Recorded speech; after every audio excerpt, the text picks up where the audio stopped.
Hello everyone and welcome back to my vlog. I'm Becky and I normally on this channel share lots of happy things I've been up to, as well as makes and bakes and creations and that sort of stuff. So if you're new here, a huge welcome to you, and if you're not new, hi, welcome back. Hope you're okay. I feel a bit rough this morning. I've had a bit of a busy week and went to this charity fundraiser and had a bit of a late night, and I'm not really one for massively late nights these days. So yeah, struggling. Did some sumo wrestling whilst I was there. One of those great big inflatable suit things. I managed to almost crack my husband's head open by knocking him out.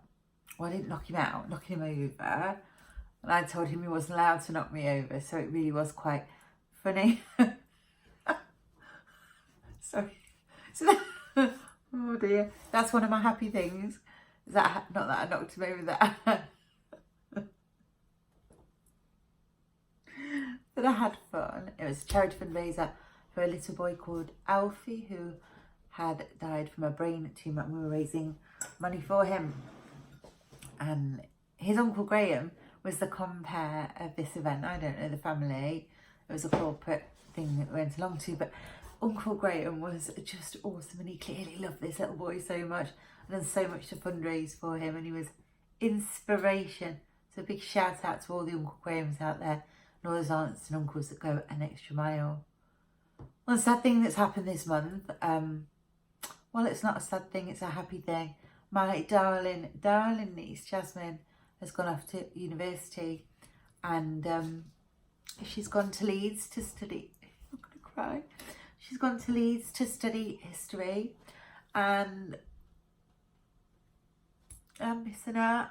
Not because I see her all the time, just miss knowing she's around, you know, and she's going to call and go, can you give me a lift, Auntie Becky? Or, I don't know, come and chat about her boyfriends with me or whatever. And Leeds isn't that far from where we live, but just a sense that our kids are getting older and moving on. My sister has 5 children, and they're just fabulous, and my own kids too, and the university years are looming. I guess I've got a sense that I can't believe I cried on my vlog about Jasmine. Blimey, I must be tired. What else have I got to tell you? Oh, okay, yeah, I made something. These are think cards, you see.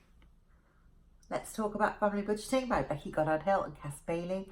I'll do a whole video on these, but these are basically conversation cards for families to use, or youth groups or schools to ask kids questions, parents questions about money, to get conversations about money started so that it no longer is a taboo subject, so that we're able to be really practical and informed and literate about finances. So these cards have loads of questions on them. You could pick one and do it around the dinner table, or you could use it in a school or in a, I don't know, if you're a finance company. They're great. So let me read you a couple of the questions. How does spending money make you feel? I know a lot of people who, when they're a bit down in the dumps, go spend money and they get a buzz from it, a quick buzz. It doesn't solve the problem at all, but it gives them a quick buzz. And that quick buzz can be addictive. We're also told all the time through advertising that we can buy our happiness. And of course we cannot. Our happiness comes from our hearts being happy, doesn't it? Being with the people that we're meant to be with, being secure, being content, having a bit of adventure, feeling love, passion, excitement, that kind of stuff. You cannot buy it. And it's a good discussion to have, for us to unpick how we use money. You can always buy pizza though, and that works too. Bit short term. Another question: is it important to give to charity? Can you do that without donating money? I get your kids to think about all the ways they can give, whatever. Anyway, there's 50 odd questions, and just to get good conversations about money going. These are available on Amazon. These are a large pack size, and there will be some smaller packs which might be more suited to families coming soon, but I just thought I'd show you them. So that's something I made. I do like to make things. Words inspire me and excite me and make me happy, and when everything else goes wrong in life, I make something. Make something. What else have I got to tell you?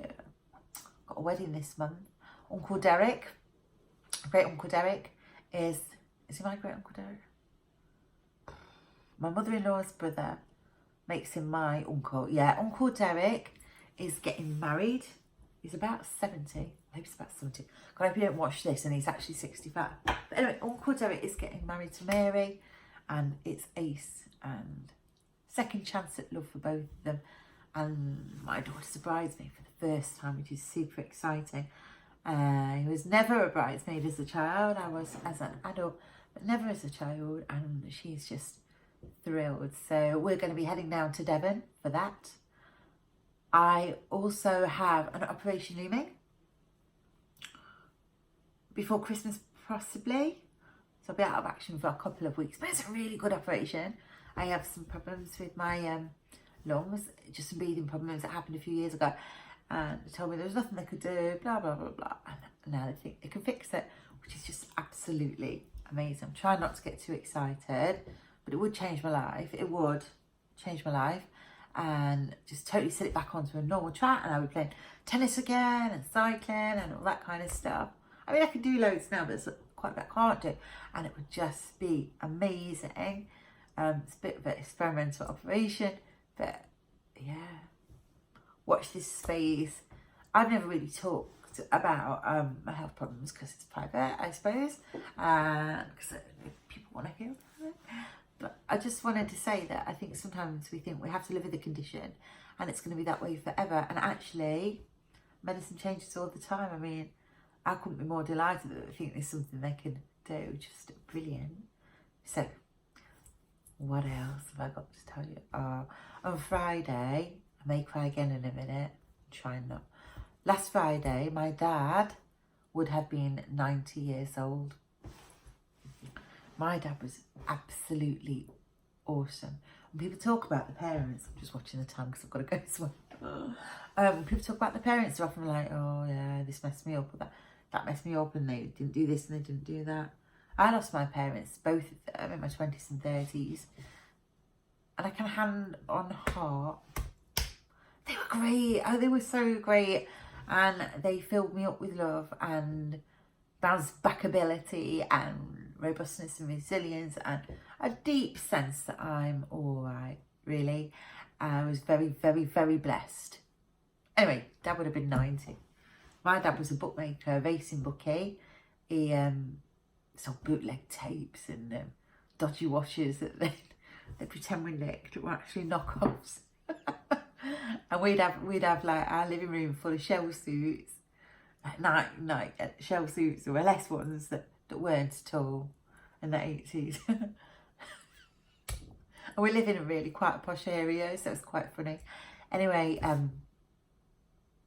yeah, it was great. It was funny and impulsive, and he could get really cross and then he'd be fine. And really generous, so generous and loving. Not at all interested in day-to-day stuff. Like, I had no clue what I was doing at university.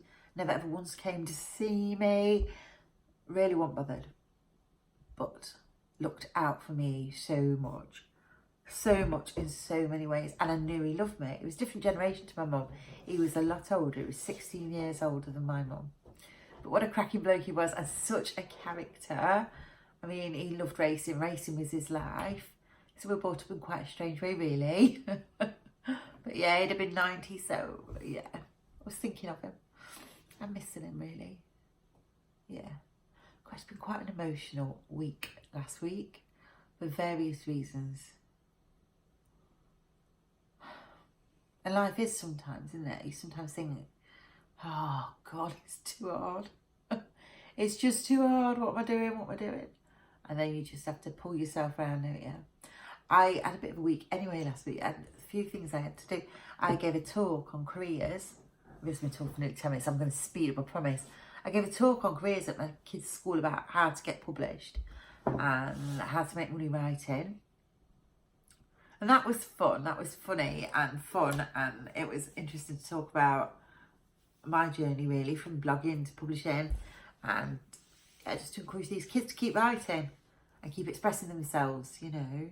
They didn't have to be the best at grammar, and they didn't have to be like really, really well educated, but if they've got something to say, not just waffle on like I'm doing here, if they've got something to say, just to say it. So I enjoyed that. And then the next day I went and did some mock interviews, and I interviewed about 20 year 11 kids to give them an experience of being interviewed.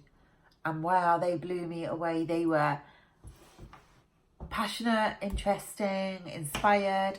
They cared about the environment, they cared about their life. They had ideas for the future, but not concrete plans. And I came away buzzing with hope, really, that we're in good hands. Anyway, I've talked. And I've got to go, because things to do, places to go, people to see. See a man about a dog. I haven't got to see a man about a dog at all.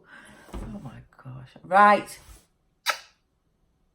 I'll see you all soon. I hope everybody's okay. And next time I'll perhaps not cry. And I try and not cry next time. And I will stick to the point, not perhaps waffle and switch. I'm at a really funny angle. I put my phone upright so you can't see my double chin. I'm straight on like this. But then I'm like, wait a minute. I'm going to have to adjust it next time. Anyway, bye everyone. See you soon.